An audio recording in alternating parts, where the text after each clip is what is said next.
Ahojte.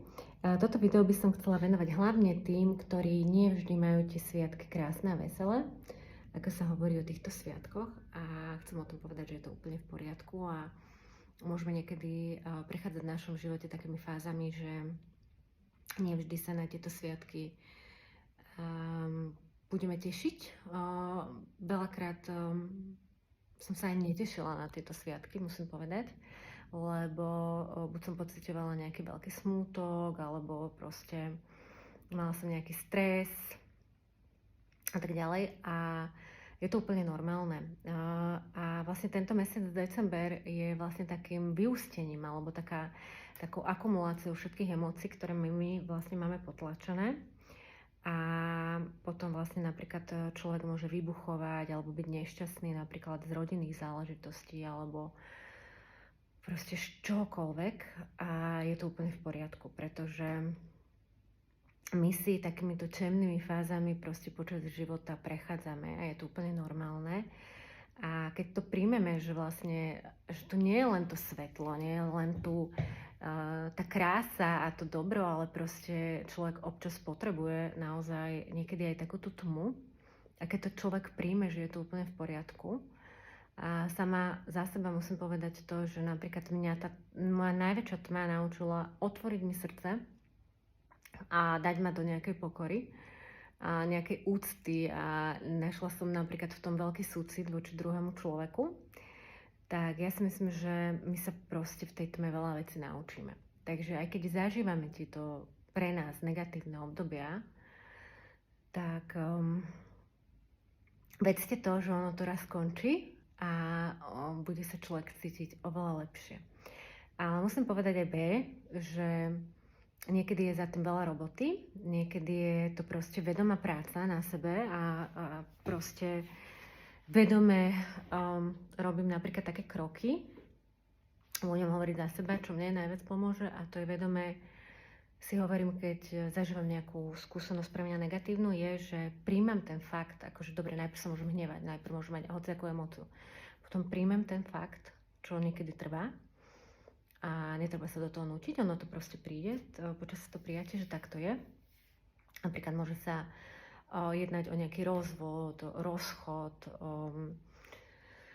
alebo sme nespokojní so svojimi rodičmi, alebo partnerom, deťmi a tak ďalej. Hoci čo, kde máme nejaký odpor, alebo s niečím, niečo, čo nám vadí, hej. Potom to prijatie je veľmi dôležité. A potom za tým prijatím je odpustenie, že OK, tak toto malo byť. A ja tomu človeku odpúšťam aj sám sebe.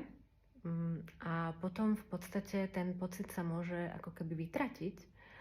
A vy v tom proste vidíte, čo ste sa mali naučiť. A to je pre mňa vždy také oslobodzujúce. A potom človek, keď takto si prejde tými skúškami a vie to takto, akože ja hovorím za seba, hej, že to je taký ako keby môj návod na toto. A i keď mi to niekedy trvá, hej, nevždy to viem proste dobre, tak mne to napríklad v tom mojom živote veľmi, veľmi pomáha, a potom človek naozaj môže zažívať aj to šťastie, aj tú radosť, práve preto, že príjma ten život taký, aký je. A vie, že sme tu boli stvorení na to, aby sme proste neprekračovali, ako to mám povedať, aby sme tie skúšky nejako dokončili. A potom sa človeku môže žiť ľahšie a nemusí potom iba na všetko nadávať. A ešte aj to nadávanie je v poriadku, keď je to na začiatku. A mne sa napríklad páčila ešte taká jedna vec, čo by som spomenula, že veľakrát sa na všetko sťažujeme, hej? A niekedy je to aj niekoľko rokov. A iba chcem povedať to, že ja úplne rešpektujem, že niekedy je to tak veľmi ťažká skúška, že to trvá aj niekoľko rokov. Ale niekedy si musíme tak sa mať radi si povedať, že a čo? Proste stalo sa to, bolo to, tak to malo byť a ide sa ďalej. A potom človek nemusí zotrvávať v tej bolesti, pretože to, ako my sa cítime, tak to je v podstate naša bolesť a ten náš odpor voči tomu, čo sa deje.